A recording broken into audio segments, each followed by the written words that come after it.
You know, yeah, kind of sick to my tummy. but now somebody had mercy on me, and I think they're trying to find the air conditioner button yesterday and today. Thank God. Have you ever stopped? You know that song? What is so neat about that last song Jerry sang? That song is such a wonderful song. I just love it because I can get lost in that song just thinking how great is our God. I mean, just think how great is He. You know, it is so overwhelming. My little bitsy brain, which my dad said got displaced or lost somewhere along the line. I thought God was yelling out train, and I got on board and I forgot to get my brains.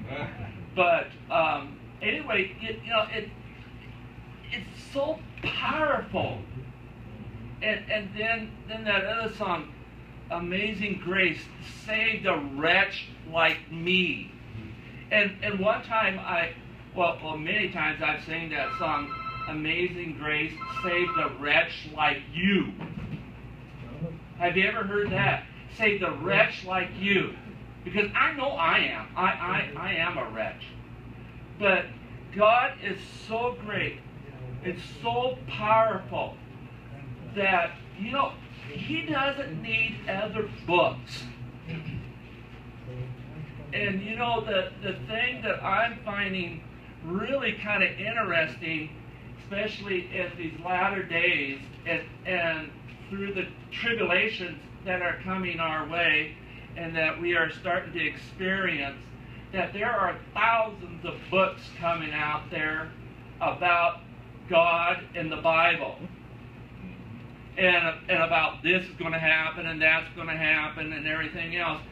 But you know that the thing is a lot of that is to distract you and to distract me, to get us to start focusing on those things that the Bible has already told us about. And there's nothing that man can do to change prophecy. When you stop and think about it, prophecy is something that's signed, sealed, and delivered that is going to happen.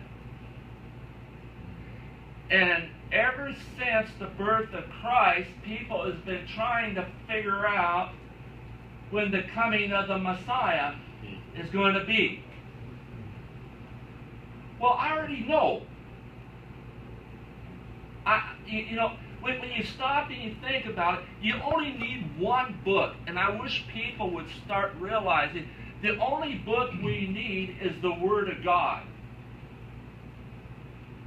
Some of these other books are entertaining. Some of them sometimes can be enhancing. But never take another book's word. The only word there is the absolute Word of God. And this is something that a lot of Christians and a lot of people are being deceived by. And it's easy to see people get deceived about these things that are coming up in time. Yes, America is going to fall. Yes, the economy is going to crash. Yes, there will be a one world order. Yes, all of these things are going to be because God said it was going to be, and He said it before these books were written. So I think He knows a little bit more about what's going to happen than these authors that are coming out with all of these books. And all we need to know is to proclaim the truth of God and to know His Word. Because these other books are not going to prepare you. There's only one thing that's going to prepare you for the coming of Christ, for the coming of the Messiah. And that's the Word of God. But we get hung up on these things. And what is that? What is that there's so many movies and TV shows and these books being written is because there's something about keeping the person that's seeking God busy. We must keep that person that's seeking God so busy going to this Bible study, that Bible study,